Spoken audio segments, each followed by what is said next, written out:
हम आपको पता है कि पाकिस्तान IMF के प्रोग्राम में है, क्योंकि IMF से हमारे जो मामलात हैं और ओवरऑल हमारी मईशत भी स्टेबलाइज है, तो अब ज़रा कम तस्करा होता है। लेकिन ऐसा नहीं है कि इश्यूज़ जो हैं वो ख़त्म हो गए हैं। IMF के प्रोग्राम में अभी भी हम मौजूद हैं और उसमें जो मुख्तलिफ वैसे तो शराइत हैं, कुछ लॉन्ग पीरियड के लिए, कुछ शॉर्ट टर्म के लिए, और जो बाकी फिर क्वार्टरली आपके रिव्यूज़ भी होते हैं तो उसके लिए भी कंडीशंस होती हैं, और वो शराइत आप पूरी करते हैं तो तब आपको अगली अक़सात मिलती हैं। तो जो डिस्कशन हमने करनी है कि जो ये जो रिव्यू इस वक्त चल रहा है उसमें जो 5 शराइत IMF ने रखी थी उसमें से अभी तक पाकिस्तान ने कितनी शराइत पर अमल दरामद किया है, तो क्या इसके हवाले से रिपोर्ट कार्ड है हुकूमत पाकिस्तान? अमरान, ओवरऑल इस प्रोग्राम की 50 शराइत हैं, उसमें से तकरीबन 20-25 तो आपने हर रिव्यू के अंदर मीट करनी होती हैं। इसकी 2-3 कैटेगराइजेशन है। एक जो फाइनेंशियल सेक्टर से रिलेटेड है, सेंट्रल बैंक उसको डील करता है, जो फिस्कल है, जो माली मामलात हैं, उसे फाइनेंस मिनिस्ट्री डील करती है। फिर ओवरऑल सोशल जो स्पेंडिंग है इससे रिलेटेड है, उसमें सूबे भी इन्वॉल्व होते हैं, फेडरल गवर्नमेंट भी इन्वॉल्व होती है।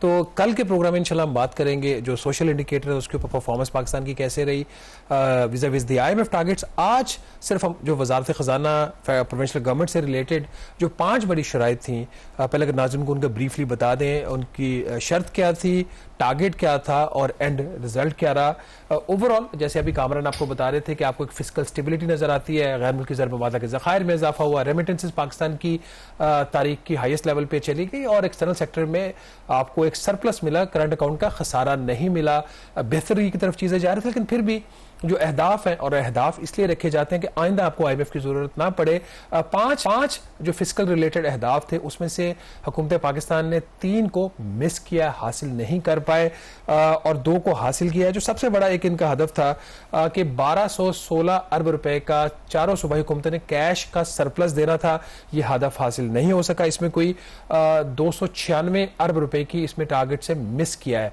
इसकी बड़ी वजह सूबों की तरफ से जो स्पेंडिंग थी, जरूरत से ज्यादा स्पेंडिंग थी, और कुछ और भी वजूहात है जिसका हम अगले पार्ट में जाके जिक्र करेंगे। दूसरा हदफ ये था कि जो हुकूमत पाकिस्तान, चारों सूबाई हुकूमतों ने, वफाकी हुकूमत ने मिलकर प्राइमरी बजट का सरप्लस वो ये होता है कि जो आपके कर्जों के ऊपर सूद की अदायगी उसके बाद जो बाकी पैसा बचे वो काफी हो आपकी जरूरियात के लिए।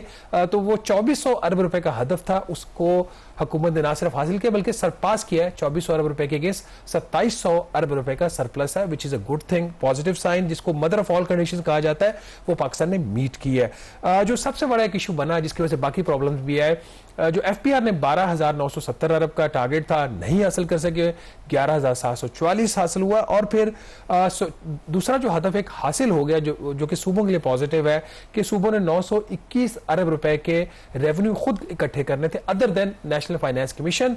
तो 921 के अगेंस्ट उन्होंने कोई 979 अरब रुपए के अहदाफ हासिल किए, लेकिन फिर भी 3 कंडीशन मिस हुई। खास तौर पर जो सूबों से रिलेटेड कंडीशन थी कि 1216 अरब उन्होंने कैश सरप्लस दिखाना था, खर्चा उन्होंने दबा के किया, ज्यादा किया, और फिर जो FPR के जो चीजें थी वो भी ठीक नहीं थी।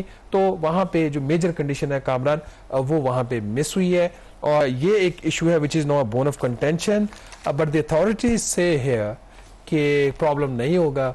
एक तो आप है उसकी वजह कि हमारे ट्रंप के साथ ताल्लुकात ठीक है, और दूसरा चूंकि प्राइमरी सरप्लस का हदफ हासिल हो गया, बाकी कुछ चीजें इनकी पॉजिटिव जा रही, तो शायद अगले रिव्यू में छोटी मोटी चीजें होती रहेंगी, हम रिपोर्ट भी इंशाल्लाह करेंगे जब वक्त आएगा, कोई बड़ा इनको प्रॉब्लम जो है वो नहीं आएगा। तो इसका मतलब है कि डिस्पाइट द फैक्ट कि ये चीजें उन्होंने 3 अभी तक वो मिस की हैं, ओवरऑल कोई उसका नेगेटिव जो है वो इम्पैक्ट नहीं आने वाला, क्योंकि आपने कहा कि मदर ऑफ ऑल जो कंडीशंस थी इस रिव्यू की, जो आपने सरप्लस शो करना था वो तो हमने कर दिया है। एग्जैक्टली इसमें। लेकिन अगर एक चीज जो है ना फेडरल गवर्नमेंट की, तो जो अखराजात है और आमदनी उसको बड़ी हम स्क्रूटनी करते हैं, सूबों के ऊपर भी नजर डालने की जरूरत होती है, और ये बहुत ही इंपॉर्टेंट होता है। यही वजह है, ये जो चीज है सूबाई जो बजट्स हैं उसका IMF के प्रोग्राम का हिस्सा बनना, ये इसको मुनफरिद करता है बाकी जो पाकिस्तान और IMF के प्रोग्राम्स थे।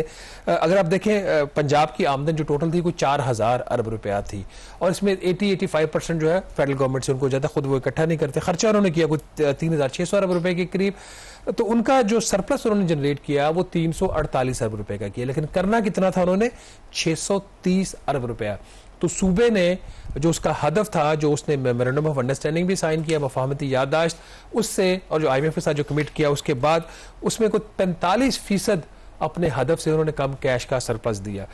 यहाँ पे इन्होंने दबा के, आपको पता है चीफ मिनिस्टर जो है पंजाब की, दबा के तरक्याती खर्चे किए उन्होंने, कुछ वहाँ पे एक्सपेंशन भी हो रही हैं, वो चीज़ें वो डिटेल में कभी डिस्कस करेंगे। सिंध की जो टोटल आमदन थी एनएफसी समेत 2300 अरब थी, कोई रफली 2000 अरब रुपए उन्होंने खर्चा किया, उन्होंने अपना सरप्लस दिया 283 अरब, ये भी जो IMF से साथ जो कमिटमेंट थी उससे 16 अरब रुपया कम था।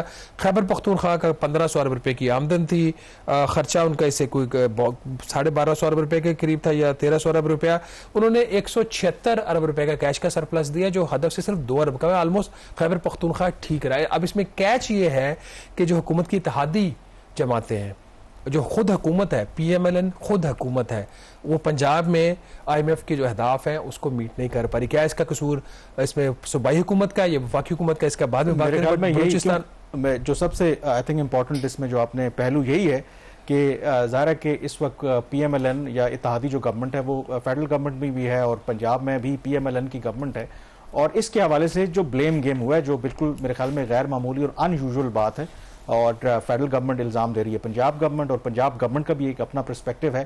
तो ये क्या मुआवजा है, आखिर कसूरवार कौन है, ब्रेक के बाद इस पर बात करेंगे।